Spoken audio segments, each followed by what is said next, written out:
Om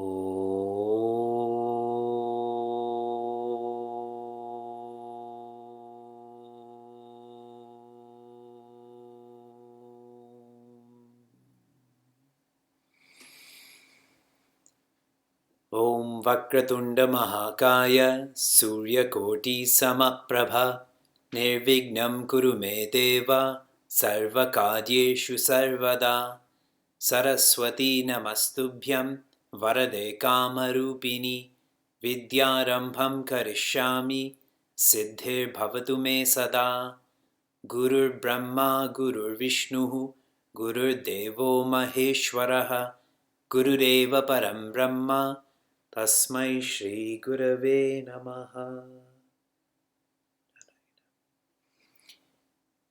Hari Om and greetings from Niagara Falls. To think small is easy. Our default is to think about me and mine rather than we and ours. Agreed? To go down is easy. Physically, many cities have towers where you climb those towers to raise funds for causes, and it takes a lot of time to go up, but to come down is easy. Our course feels like this is not easy, and this is only the case because we're changing what is easy. We're changing thinking small and going down from being easy to being hard. Our default should not be to think small, but to think big. What's natural to us should be to follow what is right rather than what is popular. When we change who we are, we change what we aspire for. Whatever you believe you are, you will aspire for that. Our Applied Gita course is for us to start to feel that we are Prince Arjuna and to finally feel that we are Bhagavan Krishna. That is the full application of Bhagavad Gita. In the month of October, we focused on Applied Gita in deciding. To be an awesome decision maker, one has to be dhira. Dhira means deep. If I'm not deep, I become a casual decision maker. I get pushed around. One who is deep knows their value system, knows their dharma, and because they're deep and solid, the context around them adapts to them. As an example, if you're driving and there's a storm and a tree falls into your way, what's going to move first, the car or the tree? Your car is going to move first because it's not as deep, it's not as solid as that tree. The context, you will have to adapt to the content. That's only for those who are deep. And if the context doesn't adapt, the deep person endures. The two virtues that come to one who applies Gita in deciding is that the context adapts to them, they do not compromise, they do not succumb, and secondly is they endure. Whatever they cannot change, whatever does not change, they endure. Okay? Keep going back to these 2 points to see if you're applying Gita. For the month of November, we're going to focus on applying Gita in communicating. If you analyze our samskaras, popularly there are now 16 milestones in one's life, from pre-birth to post-death. From the time one is born to the time one dies, we are ever communicating. First with our tears, then with our, holding on to someone's hand for the last time. We're communicating. If you think of all of the acquaintances in your lives who have become friends, it was through communicating. All of the deals in your life, through communicating. All of the arguments in your life, communicating. So this month, we're going to go deep into communicating, and we're going to begin with chapter 14. Shloka, or verse 17. Chapter 14, verse 17. What is the focus of chapter 14? It is the gunas. An English word for guna is rope. Our minds, our bodies, our intellects, every aspect of us is subject to the gunas. There's ropes that pull us up or sideways or downwards. If I am to communicate with you, I first have to know me, yes? I first have to know how I'm feeling, and that will be an asset in getting to know you, in getting to know how you're feeling. And every one of us chants this regularly. We share Ma vidvishavahai. In English, that means may we not quarrel. And we try to spin this to the positive, which means may we not quarrel should be may we understand. May we understand ourselves, because if we understand ourselves, we will understand others. Please repeat. Sattvat sanjayate jnanam. Sattvat sanjayate jnanam. Rajaso lobha evacha. Rajaso lobha evacha. Pramada mohau tamasaha. Pramada mohau tamasaha. Bhavato jnanamevacha. Bhavato jnanamevacha. The first quarter. Sattvat, from sattva, jayate, what is born? Samjayate, what's well born, is jnana, is knowledge. The implied meaning behind this quarter is sattvat means like sattva. Like sat. Sattva means like sat. Sat at an absolute level means existence. At a relative level, it means nobility.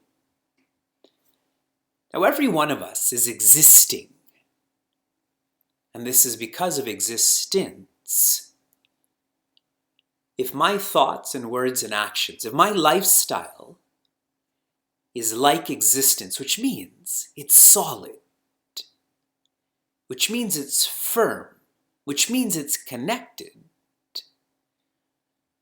what will arise from that, what I will come to develop, is jnana. Jnana means my mind becomes quiet. And through the quietude of my mind, I naturally can empathize more with you. The more I know my mind, the more I know your mind. The more I tune into my spirit, the more I feel your spirit. Sattva doesn't come fast. Rajas comes faster and tamas even faster. Sattva comes slowly. Sattva is evolving. And our whole lifestyle has to be like sat. Solid, noble. Sharing this from another perspective. In our happy hour senior class, we're studying a text called the Tao of Pooh. And recently we studied how the main characters in the Winnie the Pooh story all have knowledge, but their knowledge is of a different use. So hear me out on this. You all know who Eeyore is? Eeyore is the donkey. Eeyore has knowledge, and what he does with that knowledge is he complains. With that knowledge, he complains. And it's like if I know a certain detail about Sheila, that she forgot to put this spice in a food, or she forgot to pick this up for Vyasa, because I know that detail, I can pick on her, correct? But if I don't know that detail, if I don't have that knowledge, I can't complain about that, correct? Eeyore. Then the next character is Rabbit. Rabbit also has knowledge. And what he does with that knowledge is he tries to be clever. You all know people like that. They use that knowledge almost to show off, to make another person feel bad that you don't know this, that cleverness. The next character that's highlighted is Owl. And a lot of us are not like Eeyore, some of us are. A lot of us are not like Rabbit, but a whole lot of us are like Owl. Owl uses their knowledge to convey wisdom. Now he's conveying wisdom. That doesn't mean he believes it or follows it, but he conveys that wisdom. It's very much like giving advice is easy, but following is hard. And then you have Pooh. Pooh the bear. Pooh also has knowledge, but his knowledge is useful. The utility of Pooh's knowledge is that he is simple. In his simplicity, he knows himself, and so he knows others. There's no hiding, there's no faking. In Taoism, this is called the uncarved block. If you saw an uncarved block, wouldn't you think Sat? Wouldn't you think existence? There's so much of connections between even Taoism and Vedanta. Be simple. How do I develop sattva? By simplifying my lifestyle. You know yourself better. So many times we want to speak, but if you think about it, maybe you don't have to speak. That itself is the art of communication, no? Next quarter, Rajaso Lobha Evacha. If one is rajasic, rajas means aggressive, then what they feel and what they express is lobha. This is the literal meaning. Let's study this in the context of communication.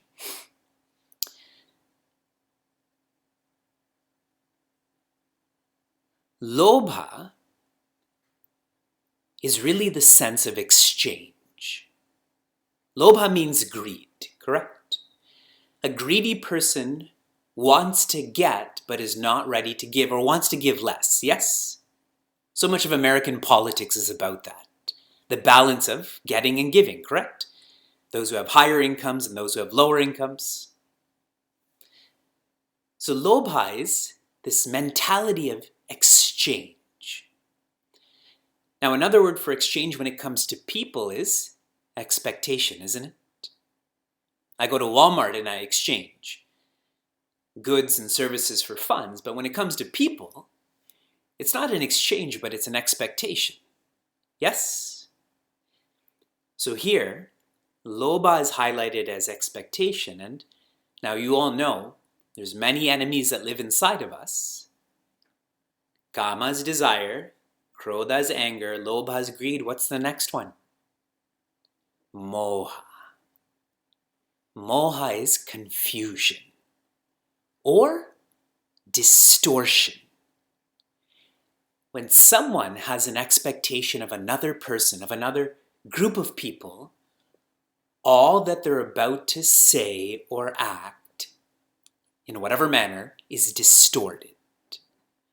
All that they hear is distorted also. Now, if I'm communicating to you and my Wi-Fi keeps breaking, Everything I'm saying is distorted, correct? Can there be communication then? There's a connection, but there's not a communing. We're not trying to feel each other out. So this happens when we live aggressive lifestyles. We live by expectation and all is distorted. All input, all output is distorted. And that's not even the worst form of communication. There's one lower than that. Pramada mohau tamasaha. Tamasaha is darkness. It is laziness. Tamas is laziness, Rajas is aggressiveness, and Sattva is calmness. When one is lazy, then there's pramada. Pramada means carelessness. One who's lazy doesn't care about the next person. At least if I'm Rajasic, I care enough about you because I know you can give me something. You can do something for me. But when there's tamas, I don't care about you, period. Okay? And I'm going to overlap these words with simple English words we know. Tamas sounds like apathy, no? I know you need help, but I don't care. Then Rajas would be sympathy. I know you need help, but my perspective is still oriented towards me. And Sattva would then become empathy. I know you need help, and helping you is as important as helping me, because I feel that sat, I feel that nobility. So there's inadvertence. And in Vivekji, Acharya Shankara says the person who's inadvertent has died. Pramado ve mrityuhu. Inadvertence is death itself. And if you can extrapolate that to language,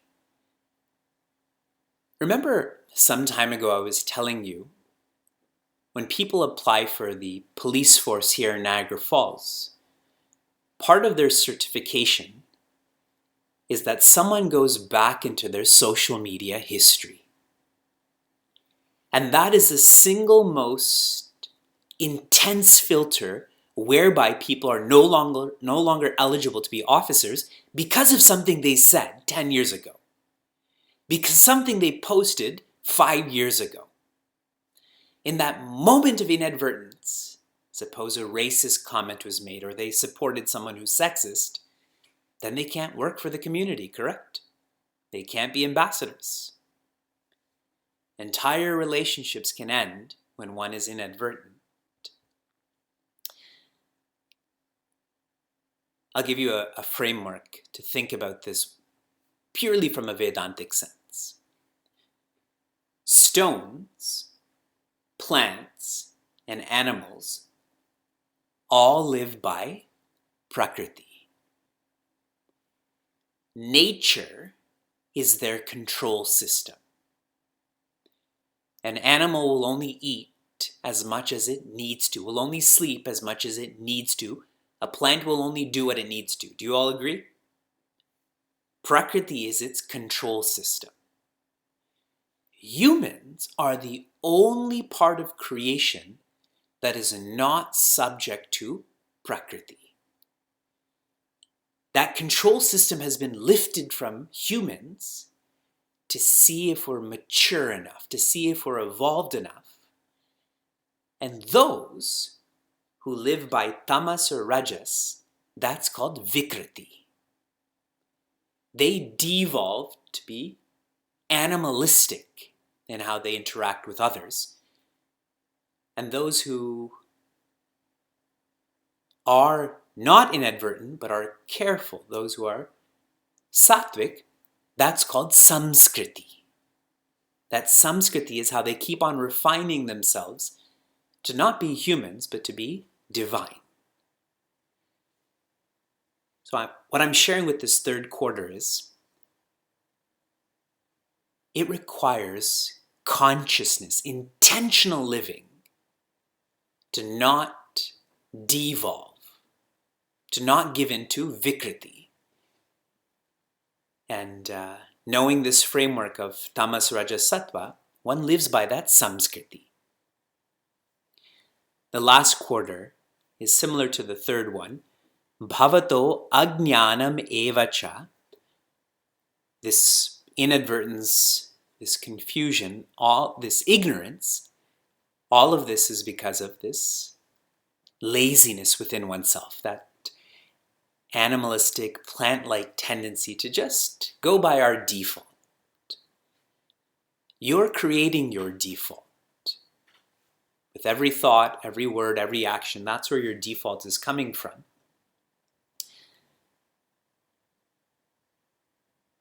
Srimad Bhagavad Gita is a Adhyatma Shastra. Adhyatma means from the perspective of the Atma, is connecting with the spirit. And from that perspective, you don't objectify any part of creation. You feel that subjective connection. And if I can share this with you in an example, what's in my hand right now? A bookmark. What are you not realizing about this bookmark? That there's light here, correct? If there's no light, would you be able to see that bookmark? You wouldn't be able to. See, from our non-adhyatma level, we keep focusing on objects, and that includes people. We see their skin, we see their utility.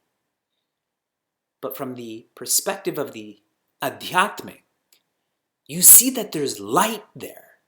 That light is that existence, that awareness. You feel that light, that existence, awareness in yourself. From that perspective, communicating becomes natural. Communicating becomes easy. If you think of those who are enlightened, they're able to communicate not just with people. Sri Ramana, Swami Shivananda, they lived in the jungle. And there's lots of documented narrations of tigers and cobras and all sorts of animals that would just live with them. Even though these creatures would have animosity, natural animosity to humans, that sense wasn't there. Because that rishi, those who are enlightened, they're tuned into that adhyatma. And how we can do so is to let go of that laziness by being aggressive, letting go of the aggressiveness by being calm. Okay? The more you know how you feel, the more you can not just work hard, but work smart with communicating with others. One last thought. When you're in a bad mood, should you open your mouth? When you're tired, should you have an important conversation? No. That's the importance of knowing the gunas intellectually, but feeling the gunas within yourself. Let's chant this shloka. Sattvat sanjayate jnanam rajaso lobha evacha pramada mohau tamasaha bhavato jnanamevacha. Oh.